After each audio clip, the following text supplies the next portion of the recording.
नमस्कार, आप देख रहे हैं डीडी न्यूज़ का विशेष सांकेतिक भाषा समाचार। आपके साथ मैं हूं पराक्रम सिंह शेखावत और मेरे साथ हैं हमारी सांकेतिक भाषा के सहयोगी शरद मुदगल। समाचार की शुरुआत करेंगे सुर्खियों के साथ। प्रधानमंत्री ने महाराष्ट्र के नांदेड़ और अकोला में भरी हुंकार, कांग्रेस पर जमकर साधा निशाना, कहा रहेंगे एक तो रहेंगे सेफ।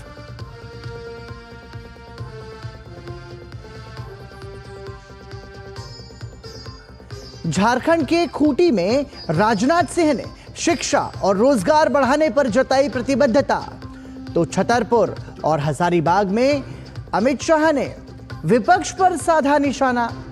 वहीं कांग्रेस नेता राहुल गांधी ने जमशेदपुर में जनसभा को किया संबोधित।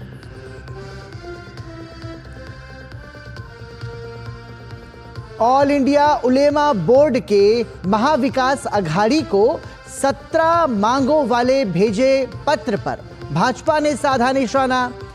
भाजपा नेता रविशंकर प्रसाद ने कांग्रेस पर देश को तोड़ने का लगाया आरोप।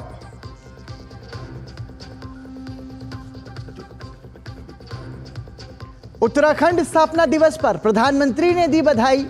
रजत जयंती वर्ष के शुभारंभ पर विकसित भारत के लिए विकसित उत्तराखंड का दिया मंत्र।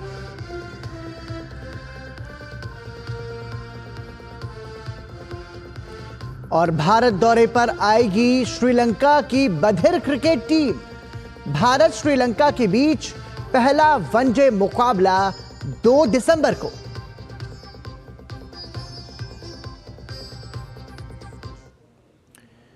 और सुर्खियों के बाद खबरों पर नजर डालेंगे विस्तार से। प्रधानमंत्री नरेंद्र मोदी ने महाराष्ट्र के नांदेड़ में विशाल जनसभा को संबोधित किया। प्रधानमंत्री ने कांग्रेस को संविधान के साथ राजनीति करने को लेकर जमकर घेरा। प्रधानमंत्री ने कहा कि कांग्रेस के लोग संविधान के नाम पर अपनी एक अलग लाल किताब बंटवा रहे हैं। कांग्रेस की लाल किताब पर ऊपर तो लिखा है भारत का संविधान, लेकिन भीतर से ये लाल किताब कोरी है।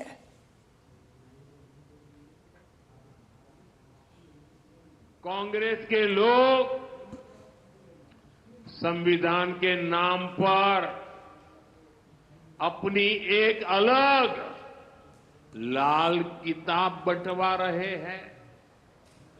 कांग्रेस की लाल किताब पर ऊपर तो लिखा है भारत का संविधान, लेकिन लोगों ने जब भीतर से खोला तो पता चला कि लाल किताब कोरी है। सारे पन्ने कोरे, उसमें बाबा साहब के संविधान का एक शब्द भी नहीं लिखा है। ये उनकी बाबा साहब के प्रति जो नफरत है ना, उसका ये नमूना है। प्रधानमंत्री नरेंद्र मोदी ने आज महाराष्ट्र के अकोला में एक विशाल जनसभा को संबोधित किया। इस मौके पर उन्होंने कांग्रेस पर हमला बोलते हुए कहा कि जहां कांग्रेस सरकार बन जाती है, वो राज्य कांग्रेस के शाही परिवार का एटीएम बन जाते हैं।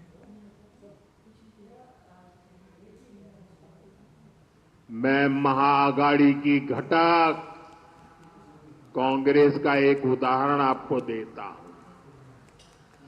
जहां कांग्रेस सरकार बन जाती है, वो राज्य कांग्रेस के शाही परिवार का एटीएम बन जाता है। एटीएम पता है ना, लोग उसमें से पैसे निकालते। एटीएम ये कांग्रेस का एटीएम बन जाता है, शाही परिवार का एटीएम बन जाता है। इन दिनों हिमाचल, तेलंगाना और कर्नाटका जैसे राज्य ये कांग्रेस के शाही परिवार के एटीएम बन गए हैं। एटीएम। वहीं कांग्रेस भी चुनाव प्रचार में कोई कोर कसर नहीं छोड़ रही है। कांग्रेस अध्यक्ष मल्लिकार्जुन खड़गे ने नागपुर में भाजपा पर निशाना साधा। उन्होंने प्रदेश में कानून व्यवस्था को लचर बताया। जो महाराष्ट्र पहले देश में कानून सुव्यवस्था के लिए, न्याय के लिए, लेकिन आज समय बदल गया है। बीजेपी सरकार आने के बाद और जो गवर्नेंस होना चाहिए वो गवर्नेंस ठीक ढंग से नहीं हो पा रहा। भाजपा के वरिष्ठ नेता अमित शाह ने झारखंड के हजारीबाग में एक जनसभा को संबोधित किया। उन्होंने कांग्रेस को पिछड़े वर्ग की विरोधी पार्टी कहा। प्रधानमंत्री नरेंद्र मोदी ने पिछड़े वर्ग को संवैधानिक मान्यता देने का काम किया है, ये भी कहा। कांग्रेस पार्टी पिछड़ा वर्ग की विरोधी पार्टी और उन्होंने पिछड़ा वर्ग आयोग को इतने सालों तक मंजूरी नहीं दी। भारतीय जनता पार्टी की सरकार आते ही मोदी जी ने पिछड़ा वर्ग आयोग को संवैधानिक मान्यता देने का काम हमारे प्रधानमंत्री नरेंद्र मोदी जी ने किया। गृह मंत्री अमित शाह ने अपने संबोधन में 70 वर्ष से अधिक आयु वर्ग के लोगों को 5 लाख के मुफ्त इलाज की सुविधा देने की बात कही।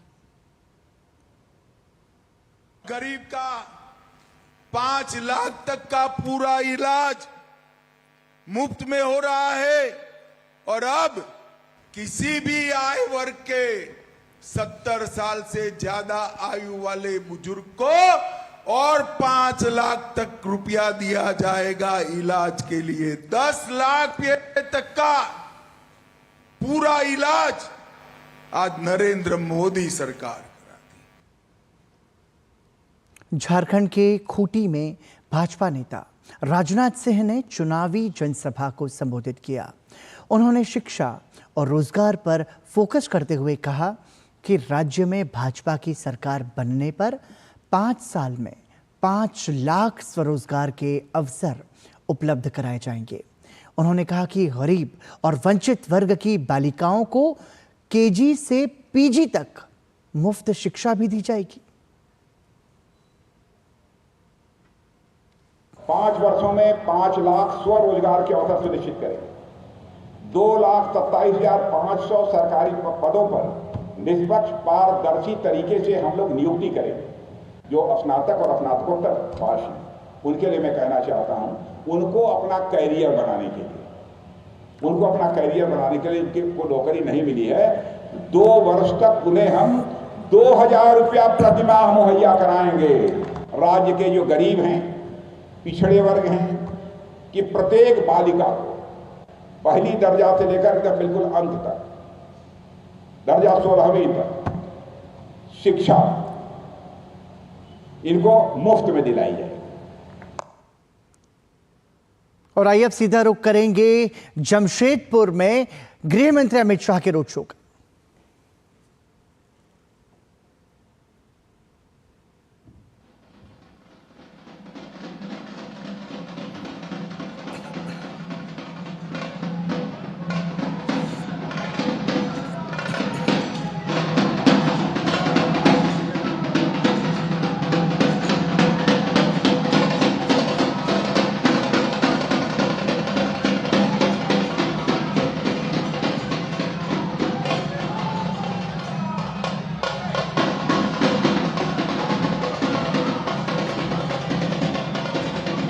तो झारखंड में एक तरीके से भारतीय जनता पार्टी पुरजोर तरीके से चुनाव प्रचार में लगी हुई है और इसी कड़ी में जमशेदपुर से ये आप देख रहे हैं गृह मंत्री अमित शाह का रोड शो, जहां पर भारी संख्या में भाजपा के कार्यकर्ता और समर्थक मौजूद हैं। जमशेदपुर में भारतीय जनता पार्टी लगातार जनता के बीच जाकर अपने समर्थन में मतदान करने की अपील कर रही है। कई सारी सुविधाओं और योजनाओं का जिक्र भी भाजपा ने किया। और हमारे साथ फोन लाइन पर हमारे सहयोगी कुमार आलोक मौजूद हैं। कुमार आलोक, हम देख रहे हैं झारखंड में इस वक्त जो है चुनाव प्रचार जो है वो चरम पर है।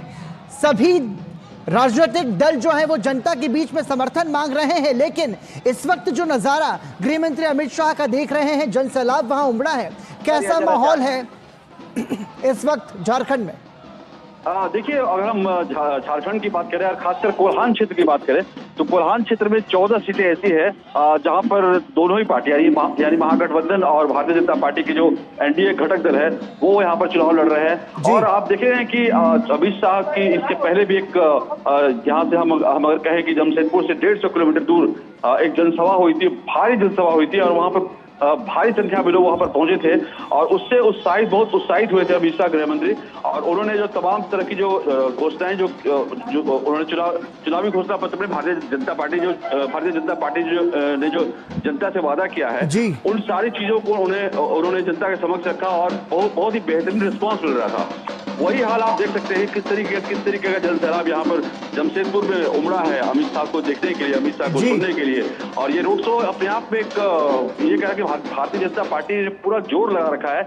और जिस तरीके से बांग्लादेशी घुसपैठिए का जो मुद्दा उठाया है भारतीय जनता पार्टी ने, ये कहीं न कहीं मतदाताओं के बीच खासकर आदिवासी समाज के जो मतदाता है, आदिवासी समाज के लोग हैं, उनके अंदर ये गहरी छाप छोड़ रहा है कि किस तरीके से बांग्लादेशी घुसपैठी आ रहे हैं, बोली भाली जो आदिवासी महिलाएं हैं उनको बहला रहे हैं और उसके बाद उनसे वो शादी कर लेते हैं और शादी करने के बाद जमीन का पट्टा अपने नाम पर लिखवा लेते हैं। तो ये मुद्दा काफी जोर शोर से भारतीय जनता पार्टी ने उठाया है। प्रधानमंत्री ने भी चाईबासा की सभा को मैं अटेंड कर रहा था, वहां पर भी उन्होंने इस मुद्दे को इस ज्वलंत मुद्दे को बहुत जोर शोर से उठाया था।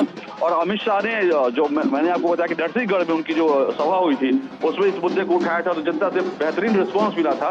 और यही कारण है कि आप देख सकते हैं कि जमशेदपुर का जो लोकल हम अगर जमशेदपुर शहर जो 2 सीटों में है, जमशेदपुर ईस्ट और जमशेदपुर वेस्ट, जमशेदपुर ईस्ट में लड़ाई बहुत ही जबरदस्त है। वहां पर रघुवर दास जो ओडिशा के राज्यपाल है और वो पूर्व मुख्यमंत्री रह चुके हैं झारखंड के, उनकी पुत्रवधू वहां पर पूर्णिमा शाह चुनाव लड़ रही है भारतीय जनता पार्टी के टिकट पे।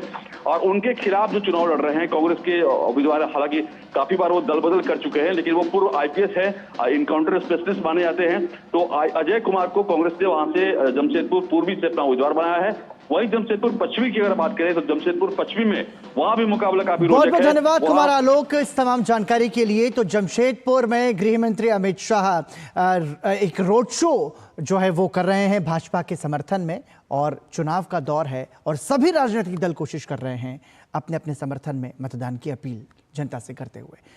रुक करेंगे अगली खबर का। भाजपा प्रवक्ता रविशंकर प्रसाद ने कांग्रेस पर देश को तोड़ने का आरोप लगाया। एक प्रेस कॉन्फ्रेंस को संबोधित करते हुए रविशंकर प्रसाद ने महाराष्ट्र कांग्रेस कमेटी के ऑल इंडिया उलेमा बोर्ड को दिए गए जवाब को संविधान विरोधी बताया। दरअसल महाराष्ट्र चुनाव में समर्थन देने के लिए ऑल इंडिया उलेमा बोर्ड ने महाविकास अघाड़ी के सामने 10% मुस्लिम आरक्षण समेत कई मांगे रखी हैं और कांग्रेस ने इन मांगों को लागू करने के लिए कदम उठाने की बात भी कह दी है। रविशंकर प्रसाद ने कांग्रेस से पूछा कि नाना पटोले अपनी सहमति से पत्र लिख रहे हैं या राहुल गांधी की सहमति से। राहुल गांधी रोज संविधान लेकर आप देश में घूमते हैं, दिखाते हैं कि संविधान खतरे में है। उस संविधान के अंतर्गत साफ लिखा हुआ है कि रिलीजन बेस्ड रिजर्वेशन नहीं हो सकता। मुस्लिम जमात आपसे मुस्लिम समाज के लिए 10% रिजर्वेशन मुसलमानों के लिए मांग रही है। इसे आप सही मानते हैं? नाना पटोले अपने मन से ये पत्र लिख रहे हैं जो आपके अध्यक्ष हैं या आपकी सहमति से पत्र लिख रहे हैं? रविशंकर प्रसाद ने उद्धव ठाकरे के कांग्रेस से गठबंधन पर कहा कि वो बाला साहेब ठाकरे के आदर्शों को भूल चुके हैं और सत्ता के लिए गठबंधन में हैं। उन्होंने महाविकास अघाड़ी के वादों को झूठ करार देते हुए कहा कि शरद पवार देश के वरिष्ठ नेता हैं और उन्हें देश को बांटने वाले वादों से सचेत रहना चाहिए। रविशंकर प्रसाद ने साफ किया कि भाजपा देश को बांटने वाले वादों को कभी भी पूरा नहीं होने देगी। ठाकरे जी, क्या हो गया आपको? क्या अपना पूरा अपनी विरासत भूल गए आप? तो ये शिवसेना नहीं है, ये अवसरवादी सेना है।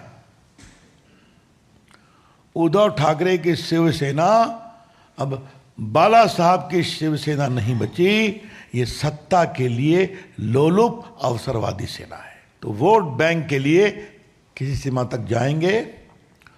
भारतीय जनता पार्टी साफ साफ कहना चाहती है, ऐसे विघटनकारी मांगों का हम पूरा विरोध करते हैं। कांग्रेस नेता राहुल गांधी ने झारखंड के जमशेदपुर में एक जनसभा को संबोधित किया। केंद्र सरकार पर निशाना साधते हुए राहुल गांधी ने कहा कि इंडी गठबंधन गरीबों के बैंक खातों में पैसे डालेगा। कांग्रेस पार्टी ने, इंडिया गठबंधन ने झारखंड में निर्णय लिया है, जितना पैसा ये लोग अरबपतियों को देते हैं उतना पैसा हम आपके बैंक अकाउंट में डालेंगे।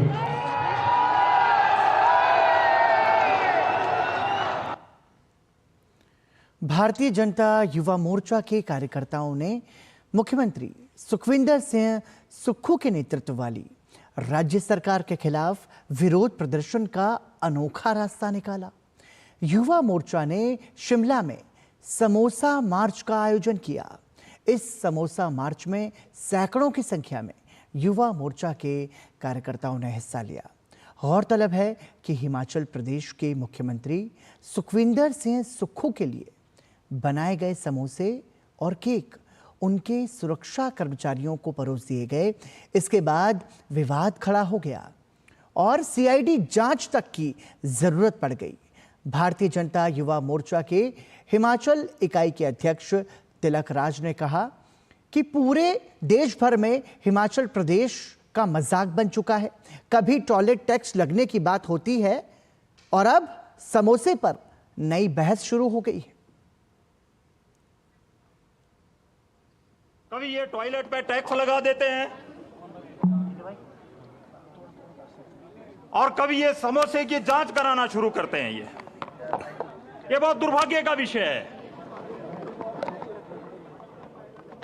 और मैं इस पर स्पष्ट रूप से कहना चाहता हूं, इनकी मीटिंग में जितने भी साइबर सिक्योरिटी या बाकी सिक्योरिटी संबंधी जो मुद्दे थे, उन मुद्दों की चर्चा ना होते हुए 5 स्टार होटल से आए 21 समोसे आज पूरा देशव्यापी हो गया है विषय।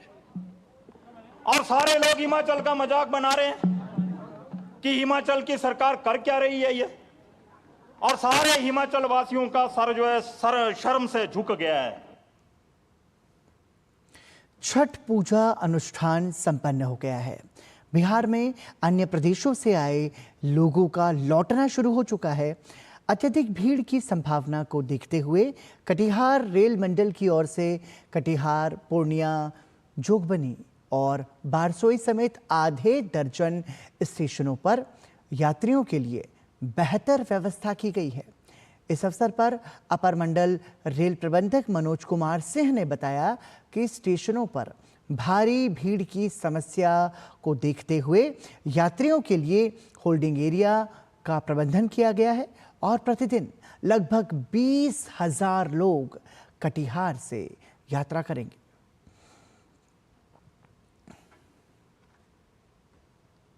हमारे 20 number of trains will, new train जो है 20 जाएगी और जो यहाँ से पास होने वाली ट्रेन है वो 15 है। तो टोटल मिला के 30 तारीख तक हमने 35 पेयर ट्रेन यहाँ से नई ट्रेन गुजरेगी। कटिहार के अलावा 5 और जगह पे किया गया है। एनजेपी है, पूर्णिया है, किशनगंज है, बारसोई है और जोगबनी है। कितने यात्रियों को सर जाने की उम्मीद है सर? ये हम लोगों ने डेटा निकाला है और हम एक्सपेक्ट कर रहे हैं कि 20,000 लोग जो है पर डे यहाँ से जाएंगे। जाने वाले यात्री 20,000 होंगे, जिसमें आरक्षित और अनारक्षित दोनों रहेंगे। पराली को समाप्त करने के लिए किसान कर रहे हैं मशीनों का इस्तेमाल। जी हां, 1 घंटे में 1 एकड़ खेत से हो जाती है पराली समाप्त।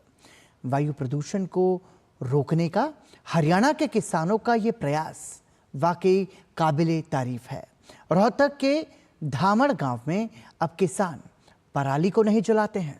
ये गांव अब ग्रीन जोन में आ चुका है, जिसका श्रेय कहीं ना कहीं CII फाउंडेशन को जाता है, जिसने रोहतक जिले के 6 गांवों में पराली प्रबंधन के लिए 39 मशीनें दी हैं।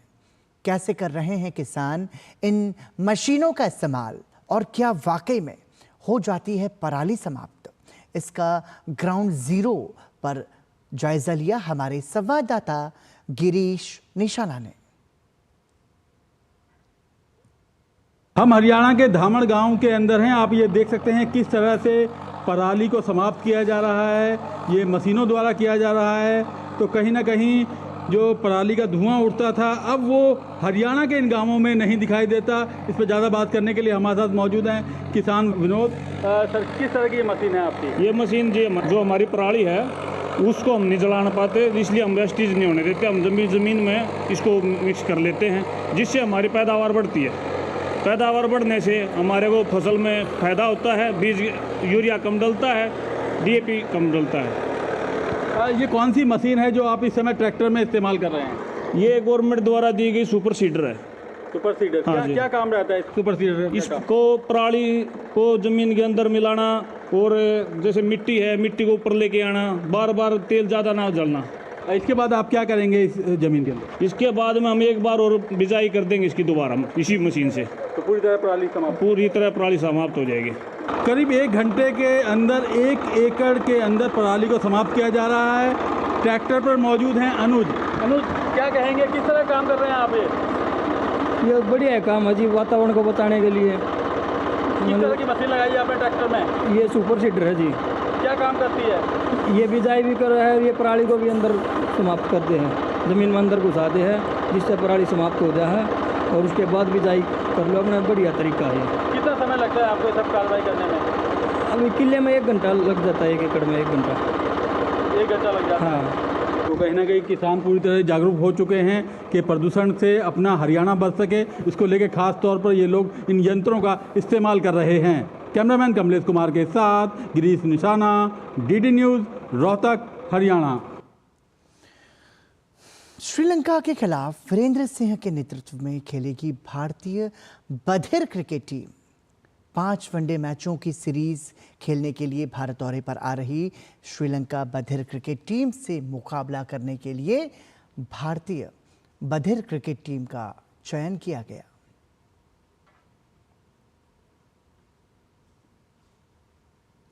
आज दिल्ली में समावेशिता की भावना ने एक नई मिसाल पेश की।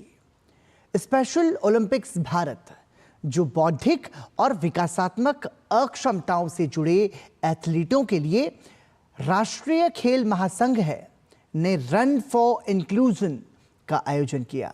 हजारों लोग एकजुटता के साथ खेलों को सभी के लिए सुलभ बनाने के मिशन के लिए एक साथ खड़े हुए।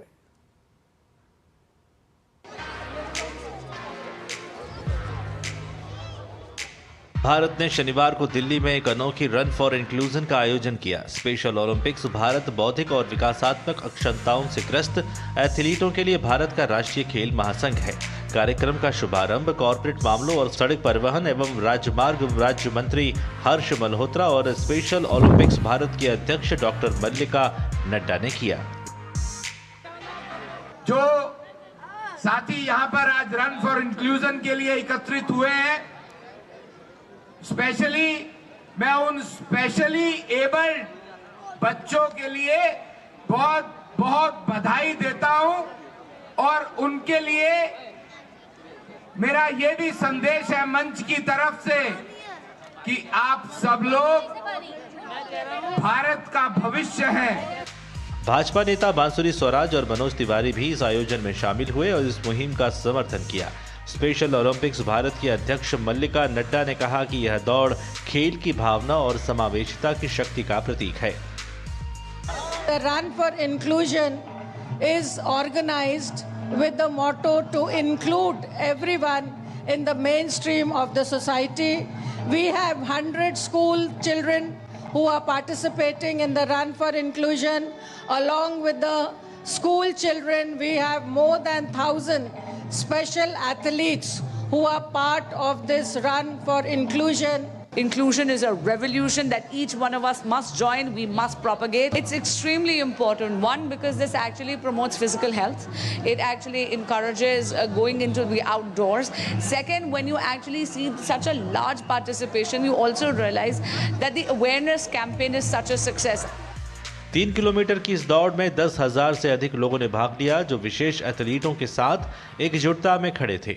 100 से अधिक शैक्षणिक संस्थानों ने 1,000 से अधिक विशेष एथलीटों ने इसमें भाग लेकर आयोजन की सफलता में योगदान दिया। यह रन फॉर इंक्लूजन आगामी 18 से 23 नवंबर तक नई दिल्ली में आयोजित होने वाले special Olympics Asia Pacific blogging और बॉक्से प्रतियोगिता का पूर्वाभ्यास है। Sports desk, DD news.